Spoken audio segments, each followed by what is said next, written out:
Good morning मेरे प्यारे सभी साथियों, आप सभी को वेरी वेरी गुड मॉर्निंग। स्वागत है आप सभी का अपना यूट्यूब चैनल कृष्णा प्रजापति पर। साथियों, आज है 1 अप्रैल 2024।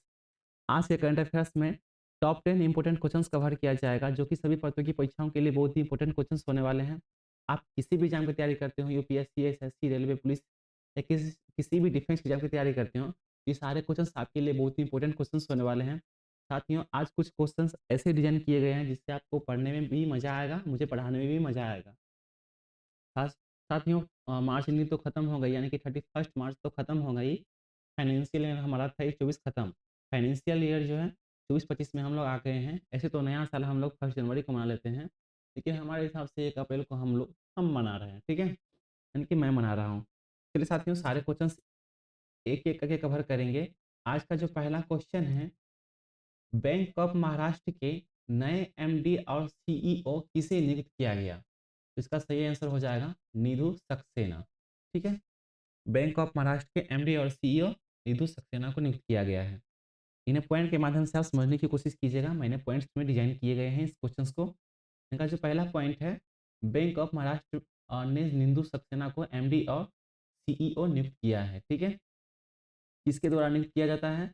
तो पब्लिक सेक्टर बैंक के एमडी और सीईओ की नियुक्ति केंद्रीय वित्त मंत्रालय के तहत फाइनेंशियल सर्विस इंस्टीट्यूशन ब्यूरो करता है। ठीक है, यानी कि एफएसआईबी, फुल फॉर्म इसका क्या है? Financial service institution bureau. ठीक है, इसके द्वारा एमडीई और सीईओ नियुक्त किया जाता है।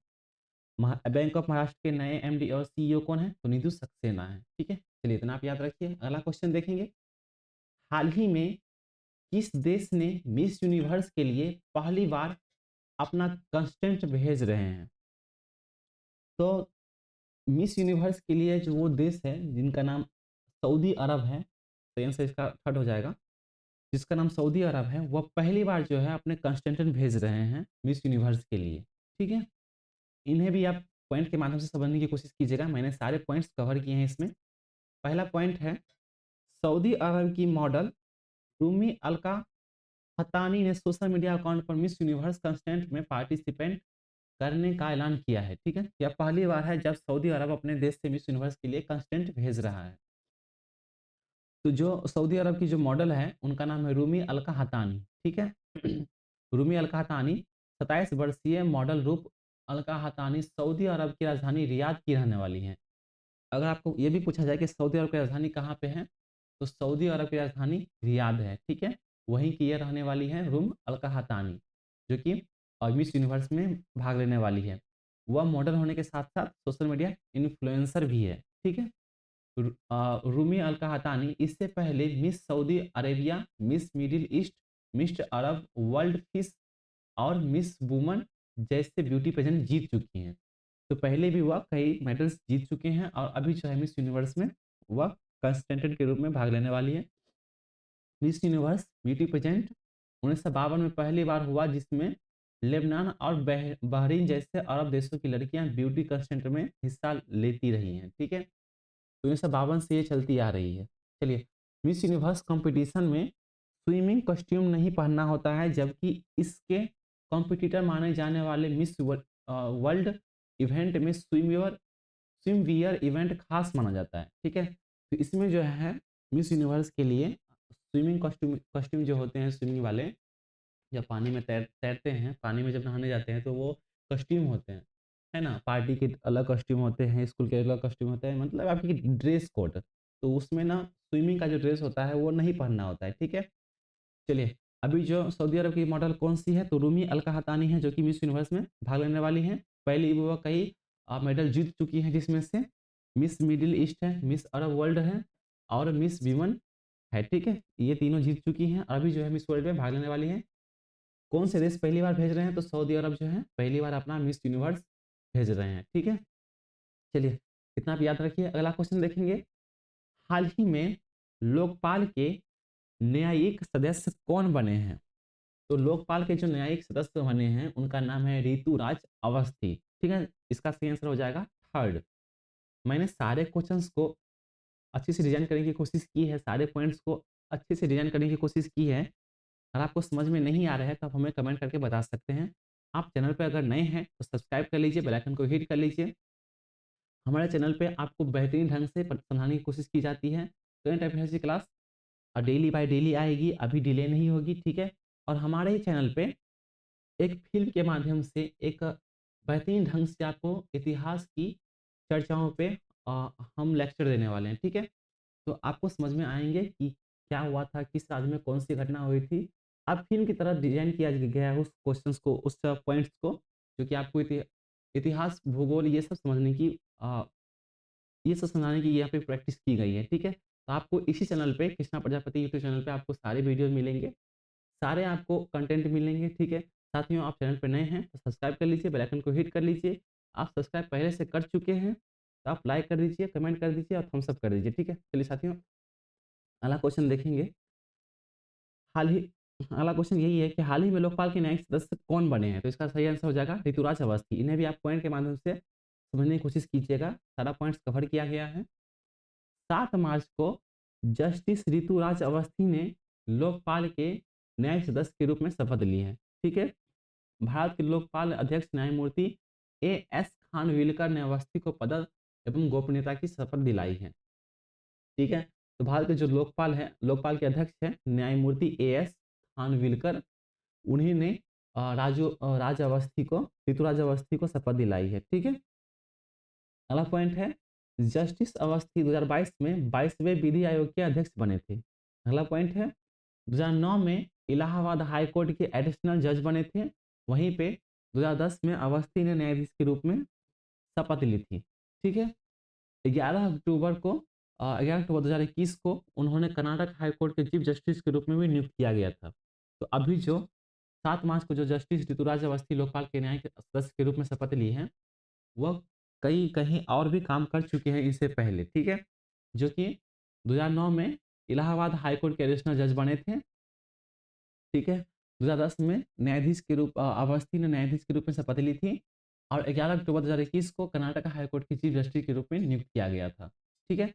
ये पहले भी कई जगह पे काम कर चुके हैं और अभी जो है राज अवस्थी वह लोकपाल के न्यायिक सदस्य हैं।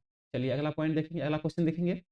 हाल ही में इनकम टैक्स विभाग ने किस पार्टी पर 1823 करोड़ रुपए का नोटिस जारी किया है? तो किस पार्टी पर, यानी कि सारे जो है बीजेपी, आरजेडी, कांग्रेस, है ना?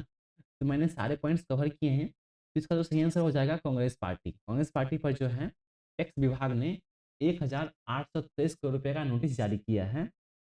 उन पर जुर्माना लगाया गया है, ठीक है। सारे पॉइंट्स के माध्यम से समझने की कोशिश कीजिएगा, सारे पॉइंट्स कवर किया गया है। पहला पॉइंट है, इनकम टैक्स विभाग ने कांग्रेस को 1823 करोड़ रुपए का नया डिमांड नोटिस जारी किया है।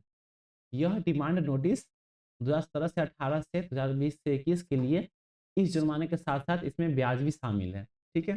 तो फाइनेंशियल ईयर 17-18 और 20-21 के लिए जुर्माना लगाया गया है। कितने करोड़ रुपए का? तो 1823 करोड़ रुपए का किसने लगाया है? तो इनकम टैक्स विभाग ने लगाया है। किस पार्टी पर? तो कांग्रेस पार्टी पर, ठीक है। कितना आप याद रखेंगे। अगला पॉइंट है, नोटिस मिलने के बाद कांग्रेस ने बीजेपी पर, यानी कि भारतीय जनता पार्टी पर 4600 करोड़ रुपए टैक्स वायलेशन का आरोप लगाया, ठीक है। तो कांग्रेस जब जब इनकम टैक्स डिपार्टमेंट ने आरोप लगाया है, तो कांग्रेस ने बीजेपी पर 4600 करोड़ रुपए का जुर्माना लगा दिया, मतलब आरोप लगा दिया, ठीक है। अलग ही चल रहा है साथियों। ये पार्टी उस पे जुर्माना लगा रही है, आरोप लगा रही है, ये पार्टी उस पे आरोप लगा रही है। 28 मार्च को दिल्ली हाई कोर्ट ने टैक्स स्टेटमेंट को लेकर कांग्रेस की याचिका खारिज कर दी थी, ठीक है। कांग्रेस ने 4 साल, यानी कि 17 से 18, 18 से 19, 19 से 20 और 20 से 21 के लिए इनकम टैक्स रीस्टेटमेंट प्रोडक्शन शुरू करने के लिए करने के खिलाफ याचिका दायर की थी, जो कि दिल्ली हाई कोर्ट ने खारिज कर दी थी, ठीक है, खत्म कर दिया था। इससे पहले भी कांग्रेस ने 14 से 15, 16 से 17 से असेसमेंट प्रोसीडिंग की चुनौती दी थी, जिसे कोर्ट ने खारिज कर दिया था। पता नहीं इनके साथ ऐसा क्यों हो रहा है, जो ये कुछ भी कुछ भी के खिलाफ याचिका दायर करते हैं, तो कोर्ट जो है उन्हें खारिज ही कर देती है। इनकम टैक्स ने 2018 से 19 के लिए टैक्स असेसमेंट को कांग्रेस के खातों में करीब 135 करोड़ की रिकवरी की थी, ठीक है। तो पहले भी जो है कोर्ट 135 करोड़ की रिकवरी कर चुकी है और अभी जो है इनकम टैक्स के द्वारा 1823 करोड़ रुपए का जुर्माना लगाया गया, क्योंकि कांग्रेस पार्टी ने बीजेपी पार्टी को 4600 करोड़ रुपए का आरोप लगा दिया है, ठीक है। चलिए इतना आप याद रखिए, समझ में आ गए होंगे आपके साथ आपको ये क्या चल रहा है। चलिए अगला क्वेश्चन देखेंगे। हाल ही में किसके द्वारा विक्रम रॉकेट के दूसरे चरण का सफल किया गया? तो किसके द्वारा किया गया? सारे स्पेस सेंटर है साथियों, इंडियन स्पेस रिसर्च ऑर्गेनाइजेशन, दूसरा है एक्सप्रो सैटेलाइट, तीसरा है स्काईरूट एरोस्पेस, चौथा है तियांगोंग। ठीक है, तियांगोंग जो है जो चाइना के स्पेस सेंटर है, और इंडियन स्पेस सेंटर यानी कि हमारे देश के हैं, और एक्सप्रो सैटेलाइट जो जो कि अमेरिका के हैं। ठीक है, जो स्काईरूट एरोस्पेस आप पहली बार नाम सुन रहे हो, यह पहली प्राइवेट कंपनी ऐसी है जो कि यह विक्रम रॉकेट को लॉन्च किया है, दूसरे सफल परीक्षण किया है इसका। ठीक है, चलिए मैंने पॉइंट्स के माध्यम से समझाने की कोशिश की है, पॉइंट समझने की कोशिश कीजिएगा।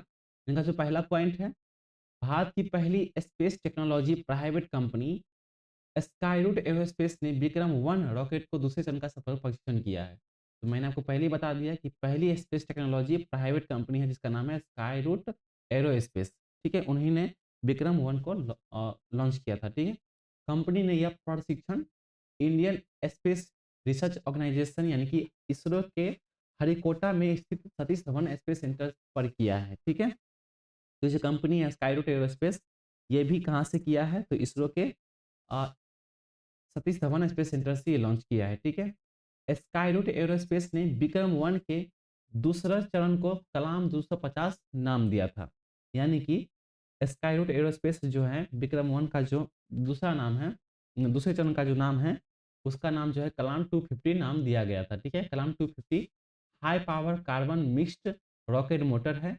यह रॉकेट को पृथ्वी के एटमॉस्फेयर से बाहर स्पेस वैक्यूम तक ले जाएगा। ठीक है, तो पृथ्वी से बाहर कहाँ तक ले जाएगा? तो एटमॉस्फेयर से बाहर वैक्यूम तक ले जाएगा। ठीक है, चलिए किसके द्वारा लॉन्च किया गया? तो प्राइवेट कंपनी है स्काईरूट एरोस्पेस, उन्हीं के द्वारा लॉन्च किया गया। कहाँ से लॉन्च किया गया? तो इसरो इसरो में जो स्थित है श्रीहरिकोटा में सतीश धवन स्पेस सेंटर, वहीं से ये लॉन्च किया गया है।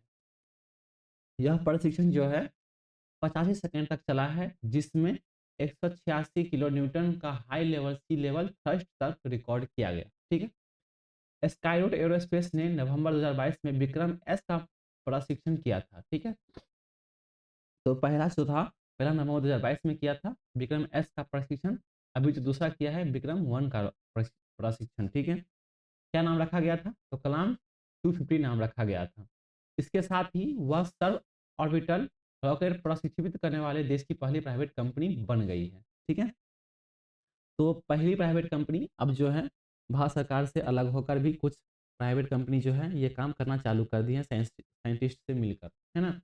अच्छी बात है साथियों। चलिए साइंस के क्वेश्चन थे, अगला क्वेश्चन देखेंगे। हाल ही में किस कंपनी ने गौतम अडानी के साथ मिलकर पावर प्रोजेक्ट शुरू किया है? साथियों ये क्वेश्चन जितने भी क्वेश्चंस है सारे के सारे इंपॉर्टेंट क्वेश्चन है साथियों। ये सारे के सारे मार्केट से रिलेटेड, क्या बोलते हैं, साइंस से रिलेटेड, है ना, इतिहास से रिलेटेड सारे कवर किए जाते हैं साथियों। सारे पॉइंट्स जितने भी होते हैं आपको समझाने के लिए सारे पॉइंट्स लिखे जाते हैं। बिल्कुल आपको बेहतरीन ढंग से समझाने की कोशिश की जाती है। अगर आपको फिर भी समझ में नहीं आ रहा है तो आप हमें कमेंट करके बता सकते हैं, है ना साथियों। साथियों इतनी मेहनत करते हैं आपके लिए, तो प्लीज़ आप चैनल को सब्सक्राइब कर लीजिए, बेल आइकन को हिट कर लीजिए, क्लास को आप लाइक कर दीजिए, है ना।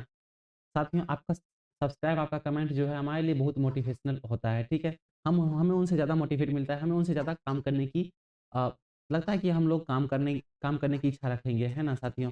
आपका हमारी मेहनत जो है आपके पास पहुँचती है तो हमें ज़्यादा खुशी होती है कि आपके पास आप पढ़ रहे हो, आप समझ रहे हो, है ना। तो आप पढ़ाई कीजिए, एग्ज़ाम की तैयारी अच्छे से कीजिए, और 1 अप्रैल से 31 मार्च 2025 तक कोई जॉब जो है आप एक ना एक जॉब, कितने वैकेंसी आते रहते हैं तो उसमें से एक जॉब तो आपको लेने हैं। तो कोई ना कोई आप जॉब ज़रूर ले लीजिए 31 आप मार्च 2025 तक। ठीक है साथियों?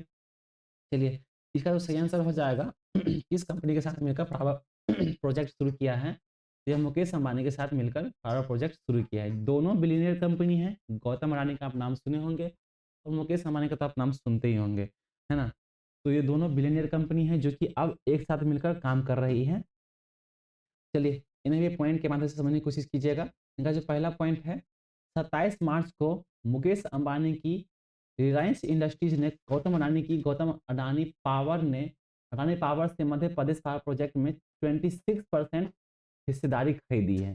ठीक है, तो मुकेश अंबानी ने अब गौतम अडानी से जो मध्य प्रदेश में पावर प्रोजेक्ट चल रहा है उसमें 26% जो है हिस्सेदारी खरीदी है। ठीक है, इसके साथ ही रिलायंस इंडस्ट्रीज ने प्लांट की 500 मेगावाट बिजली इलेक्ट्रिसिटी का खुद इस्तेमाल करने के लिए एग्रीमेंट साइन किया है। ठीक है, जबकि वहाँ पे जो 26% है, अडानी से तो पावर खरीदा ही 26% का, वहीं पे उन्होंने ये भी बताया गया कि 500 मेगावाट जो है बिजली वो मैं खुद खर्च करूंगा। ठीक है, Reliance company Adani power limited के 50 करोड़ रुपए खर्च करेगी। यह पहला मौका है जब दो कॉम्पिटिटर बिलियनियर इंडस्ट्रीज के बीच किसी तरह का पार्टनरशिप नहीं हुई है। ठीक है, तो ये अपने अपने लेवल पे काम करें लेकिन मिलकर ही काम करेंगे, क्योंकि जो पार्टनरशिप खरीदे हैं तो समझो आप हर एक बार अगर आप किसी के पार्टनर बन जाते हो तो बनते ही रह जाते हो, है ना।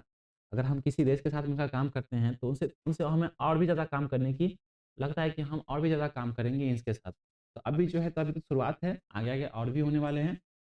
तो रिलायंस अडानी पावर लिमिटेड की सब्सिडी कंपनी महान एनर्जेन लिमिटेड के 5 करोड़ इक्विटी शेयर खरीदेगी। ठीक है, रिलायंस भारत का सबसे बड़ी प्राइवेट सेक्टर कंपनी है जिसका मार्केट कैप जो है 20,14,010.63 करोड़ रुपए है। ठीक है, कंपनी ने अपना ऑफिशियल वेबसाइट पे बताया है कि हमारी बिजली उत्पादन कैपेसिटी 15,250 मेगावाट है। इसमें गुजरात, महाराष्ट्र, कर्नाटक, राजस्थान, छत्तीसगढ़, मध्य प्रदेश और झारखंड के थर्मल पावर प्लांट और गुजरात में 40 मेगावाट के सोलर एनर्जी प्रोजेक्ट शामिल की गई है। ठीक है, तो रिलायंस कंपनी ने बताया है कि हमारे पास जो बिजली उत्पादन कैपेसिटी है 15,250 मेगावाट है ना। कौन कौन से राज्य बताए हैं, तो गुजरात, महाराष्ट्र, कर्नाटक, राजस्थान, छत्तीसगढ़, मध्य प्रदेश और झारखंड। ठीक है, ये सारे पॉइंट्स, ये सारे राज्य बताए हैं उन्होंने। रिलायंस का जो प्राइवेट सेक्टर कंपनी जिसका मार्केट कैप कितना है, तो 20,14,010.63 करोड़ रुपए है। ठीक है, किसके साथ मिलकर ये काम कर रही है, तो गौतम अडानी के साथ मिलकर ये काम करेगी। ठीक है, इसमें 26% वो हिस्सेदारी खरीदी है, पार्टनरशिप बिल्कुल नहीं है। उन्होंने हिस्सेदारी खरीदी है, उनका खुद का हो गया, इसमें खर्च करेगी वो 500 मेगावाट की बिजली, वो खुद खर्च करेंगे। ठीक है, चलिए साथियों अगला क्वेश्चन देखेंगे। मंगल पांडे ने अंग्रेजी हुकूमत के खिलाफ बगावत कब शुरू की थी। ठीक है, तो मंगल पांडे आप फिल्म भी देखे होंगे, ये आमिर खान की फिल्म है ना। आमिर खान की फिल्म है मंगल पांडे, जिन्होंने, आप देखिएगा बहुत अच्छी मूवी है, इतिहास आपको समझ में आ जाएंगे, जो कि अंग्रेजी हुकूमत के खिलाफ बगावत शुरू की थी। कब की थी, तो 29 मार्च को वो शुरू की थी। ठीक है, उन्होंने लास्ट में आप देखोगे फिल्म में, तो उन्होंने अपने आप को भी गोली मार लिया था लास्ट में वो। चलिए अगला क्वेश्चन देखेंगे। हाल ही में जूनियर बॉक्सिंग नेशनल चैंपियनशिप 2024 किस राज्य ने जीता है। अच्छा क्वेश्चन है साथियों, हाल ही में जूनियर बॉक्सिंग नेशनल चैंपियनशिप 2024 जो है हरियाणा राज्य ने जीता है। ठीक है, चलिए साथियों इनके पॉइंट समझने की कोशिश कीजिएगा। इनका जो पहला पॉइंट है, 27 मार्च को नोएडा के शहीद विजय सिंह पार्क पथिक स्पोर्ट्स कॉम्प्लेक्स में बॉक्सिंग सब जूनियर नेशनल चैंपियनशिप 2024 का फाइनल हुआ। इसमें हरियाणा राज्य ने सबसे ज्यादा 19 मेडल स्कोर के साथ चैंपियनशिप जीत ली है। ठीक है, तो हरियाणा के द्वारा ये जीता गया 19 मेडल स्कोर। ठीक है, हरियाणा ने पुरुष कैटेगरी में 6 गोल्ड, 2 सिल्वर और 1 ब्रॉन्ज मेडल के साथ कुल 9 मेडल्स जीते हैं।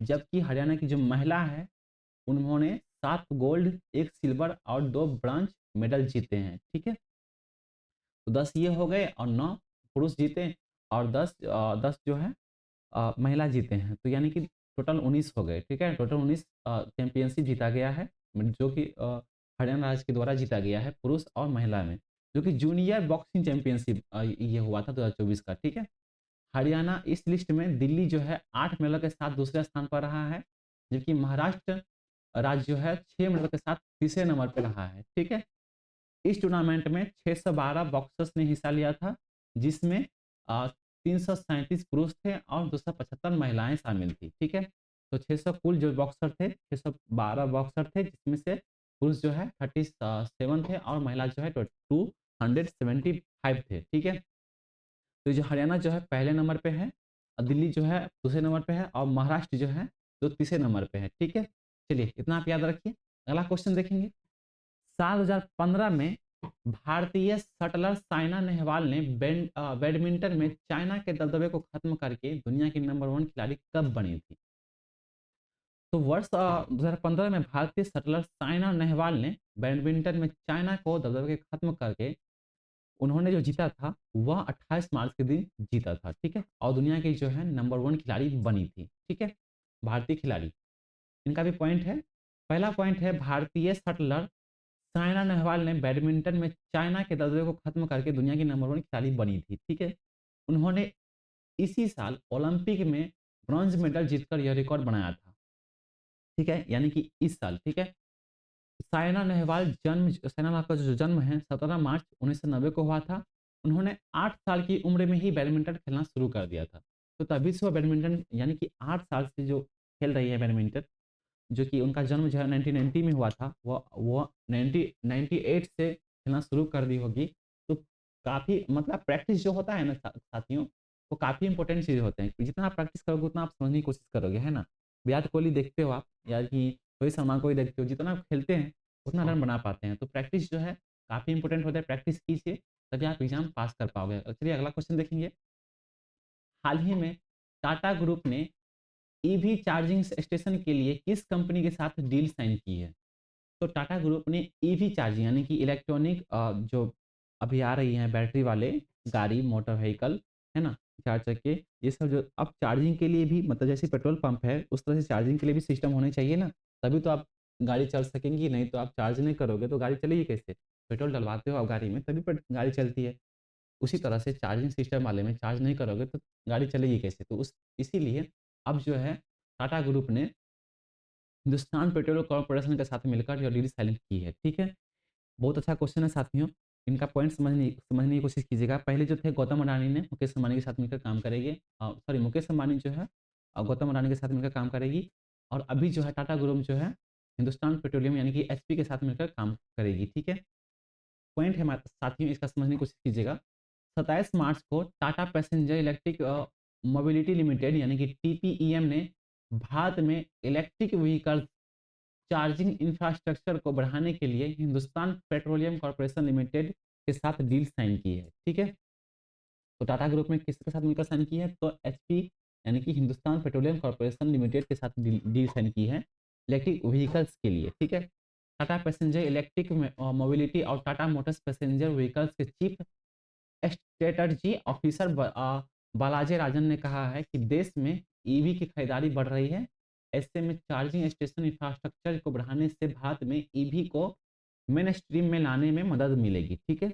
दोनों कंपनियां मिलकर देश के मेजर लोकेशन में स्थित एचपी के 21,000 से ज़्यादा फ्यूल स्टेशनों पर ईवी चार्जिंग स्टेशन बनाएगी। इन इससे 1.2 लाख टाटा ईवी कस्टमर्स को सीधा फायदा मिलेगा, ठीक है? जो टाटा ईवी कस्टमर्स हैं उनको उनको जो है सीधा फायदा मिलेगा और कितने जगह पे बनाएगी तो 21,000 से ज़्यादा फ्यूल स्टेशनों पर यह ईवी चार्जिंग स्टेशन बनाई जाएगी, ठीक है? चार्जिंग स्टेशनों पर सुविधाजनक पेमेंट के लिए दोनों कंपनियों रेडियो फ्रीक्वेंसी आइडेंटिफिकेशन के साथ भी काम कर रही है, ठीक है? तो पेमेंट के लिए भी ज़्यादा कोई दिक्कत नहीं होगी। वह दोनों कंपनी यानी कि टाटा ग्रुप और एचपी दोनों जो है काम कर रही है इस पे। Tata passenger electric mobility limited 68% से अधिक हिस्सेदारी के साथ इलेक्ट्रिक पैसेंजर व्हीकल्स सेगमेंट में मार्केट लीडर है। तो टाटा के पास ज़्यादा स्कोर है और एचपी के पास कम स्कोर है, इसीलिए वो दोनों मिलकर जो है अब काम करने वाली हैं। अच्छी बात है साथियों, पार्टनरशिप में काम करनी चाहिए, हमारा देश विकसित हो रहा है। चलिए साथियों, अगला अगला पॉइंट है 28 मार्च के कुछ महत्वपूर्ण दिन हैं जिन्हें आपको याद रखने हैं। इनका पहला पॉइंट है, दिन इसलिए होते हैं साथियों कि जन्म कब हुआ, निधन कब हुआ, देश कब आज़ाद हुआ, है ना? कब पहला फ्लाइट जो है कब लॉन्च किया गया, कब मिस यूनिवर्स बनी, ये पॉइंट के माध्यम से बनने की कोशिश रहता है साथियों। सारे पॉइंट्स जो होते हैं, सारे पॉइंट्स इंपॉर्टेंट पॉइंट्स होते हैं, डे के हिसाब से रखा जाता है, क्योंकि 28 मार्च का जो दिन है, उस हिसाब से यह रखा गया है सारे पॉइंट्स। जो पहला पॉइंट है, वर्ष 2008 में ऑस्कर विनर और screenplay writer Abby Mann का निधन हुआ था। तो ऑस्कर विनर थे, स्क्रीन प्ले राइटर भी थे, जिनका नाम था एबी मैन। उनका निधन जो है वर्ष 2008 में हो गया था, ठीक है? उसी तरह से वर्ष 1995 में राजस्थान के 7वें मुख्यमंत्री हरिदेव जोशी का निधन हुआ था, ठीक है? अगला पॉइंट है, वर्ष 1809 में मैडलिन युद्ध में फ्रांस ने स्पेन को हराया था, ठीक है? तो मेडलिन युद्ध जो हुआ था फ्रांस और स्पेन के बीच, तो फ्रांस ने स्पेन को हराया था कब? तो 1809 ईस्वी में, ठीक है। 2007 में अमेरिका ने सीनेट में इराक से सेना वापस की मंजूरी दी थी, ठीक है। तो अमेरिका जो है सीनेट ने इराक से जो है सेना वापस की मंजूरी कब दी थी? तो वर्ष 2007 में 28 मार्च के दिन दी गई थी, ठीक है। वहीं पे वर्ष 2006 में अमेरिका ने पाकिस्तान के पेशावर में स्थित अपनी कॉमर्स एजेंसी बंद कर दी थी, ठीक है। तो अमेरिका ने पाकिस्तान के पेशावर में स्थित जो है अपनी कॉमर्स एजेंसी उन्हें बंद कर दी थी कब? तो 2006 में 28 मार्च के दिन, ठीक है। वहीं पे 1930 में तुर्की की राजधानी अंगोरा का नाम बदलकर अंकारा कर दिया गया था। तो तुर्की का राजधानी अब कहाँ पे है? तो मतलब वहीं पे है, अंगोरा ही है, लेकिन उनका नाम जो है अंकारा कर दिया था 1930 ईस्वी में, यह कर दिया था 28 मार्च के दिन, ठीक है। चलिए साथियों, जिस तरह से आपने 28 मार्च के दिन देखे हैं उसी तरह से 29 मार्च के भी कुछ महत्वपूर्ण दिन हैं जिन्हें आपको याद रखने हैं। पहला पॉइंट है, वर्ष 1943 में ब्रिटेन के पूर्व प्रधानमंत्री जॉन मेजर का जन्म हुआ था, ठीक है। तो ब्रिटेन के पूर्व प्रधानमंत्री जो थे यूके के, जो कि जॉन मेजर, उनका जन्म जो है 1943 ईस्वी में 29 मार्च के दिन हुआ था, ठीक है। उसी तरह से वर्ष 2008 में उज्जैन के संस्कृत विद्वान प्रोफेसर श्रीनिवास दत्त को उत्तर प्रदेश की संस्कृति पुरस्कार प्रदान करने की घोषणा की गई थी, ठीक है। अगला पॉइंट है, वर्ष 2003 में तुर्की एयरलाइंस विमान के हाईजैकर्स ने सरेंडर किया था, ठीक है। तुर्की एयरलाइंस विमान जो था उन्हें हाईजैकर्स ने हाईजैक कर लिया था और वो जो सरेंडर किया था वह 2003 ईस्वी में 29 मार्च के दिन किया था, ठीक है। उसी तरह से 2001 में अमेरिका ने ग्लोबल वार्मिंग पर